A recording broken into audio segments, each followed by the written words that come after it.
naniniwala tayo doon sa kasabihan na habang may buhay, may Pag-asa. habang may buhay, may Pag-asa. habang may buhay, may Pag-asa.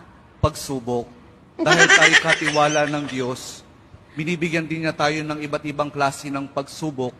Kaya po doon sa pagsubok na yon, saka pa lang natin mauunawaan na talagang ang ating buhay ay mayroong, habang may buhay mayroong, Pagsubok. habang may buhay may Pagsubok. pagbangon. Huwag niyong hayaan na kapag meron kayong pinagdaraan ng pagsubok, ay hindi kayo babangon.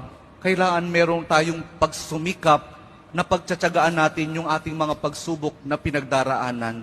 At kapag merong pagsubok at merong pagbangon, saka pa lang natin mauunawaan na talagang ang ating buhay, na habang may buhay, may Pagbangon. habang may buhay, may Pagbangon. pag-ibig.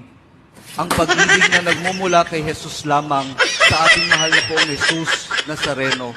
Dahil doon, kapag naunawaan natin itong mga bagay na ito, na habang may buhay, may pagsubok, may pagbangon at may pag-ibig na nagmumula lamang kay Jesus, saka pa lang natin mauunawaan at matatanggap na talagang habang may buhay, may